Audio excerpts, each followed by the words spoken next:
તો અમરેલીમાં સિવિલ હોસ્પિટલમાં દેવી પૂજક મહિલાના મોતનો મામલો ગરમાઈ ગયો છે। ત્યારે સમાજના લોકો ટોળા સ્વરૂપે કલેક્ટર કચેરીએ પહોંચ્યા હતા। ડોક્ટરની બેદરકારીને કારણે મોત થયું હોવાનો આક્ષેપ છે। ત્યારે અમરેલી કલેક્ટરને આવેદનપત્ર પાઠવવામાં આવ્યું છે। ફોરેન્સિક પીએમ રિપોર્ટ જાહેર થયા બાદ જ મૃતદેહ સ્વીકારવાની જાહેરાત કરાઈ છે। ત્યારે દોષિતો સામે ફોજદારી ફરિયાદ નોંધવાની પણ માંગ કરાઈ છે। તો ડીવાયએસપીને રૂબરૂ મળી રજૂઆત કરાઈ છે। ત્યારે ભાવનગર ખાતે ફોરેન્સિક પીએમ બાદ સબ હોસ્પિટલમાં રાખવામાં આવ્યું છે। ત્યારે 6 દિવસ બાદ પણ આ મામલો ગૂંચવાઈ ગયો છે। તો કોથળીના ઓપરેશન દરમિયાન નસ કપાઈ જતા મોત થયું હોવાનો આક્ષેપ કરવામાં આવી રહ્યો છે।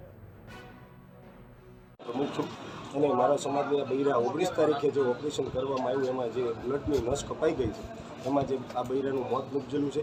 એટલે આ બૈરા 6 દિવસથી લાશ પડી છે અને આ લાશને અમે લેવાના નથી। પીએમ નોટ આવે ત્યાં લગી અને જ્યાં લગી આ મેનેજમેન્ટ જે છે ટ્રસ્ટીઓ એની માથે કેસ દાખલ થાય અને જે ત્યાં લગી આ ન્યાય ન મળે ત્યાં લગી આ લાશ લેવાની નથી અને કેટલાક લગી અમે સહન કરશું। સરકારશ્રીને આવી જો થોડીક તો ધ્યાન દોરો કે અમે આજે 6 દિવસથી લાશ લઈને બેઠા, આવું કોઈ દિવસ નહીં ગુજરાતમાં બન્યું હોય।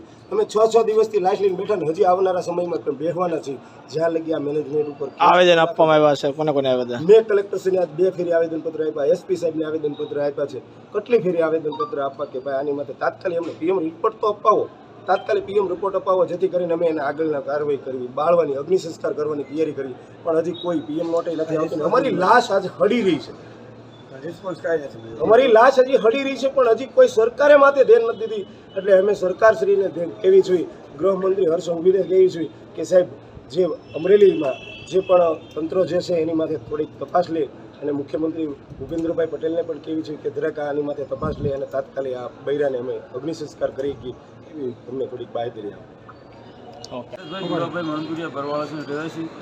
મારી પત્નીને 7 દિવસે દવાખાનામાં લાયા હતા, ઓપરેશન કોથળીનું કરાયું હતું।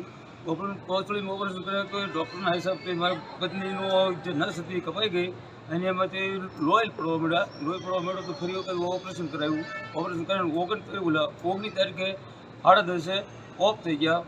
ભાવનગર હોસ્પિટલમાં ભાવનગર લઈ ગયા તો હજી અત્યારે 6 દિવસથી મારી વાઇટની લાશ પડી છે પણ તો એ જે રિપોર્ટ નથી આવતો, કોઈ જાણકારી નથી આવતી, કોઈ વસ્તુ કરતા નથી સાહેબ।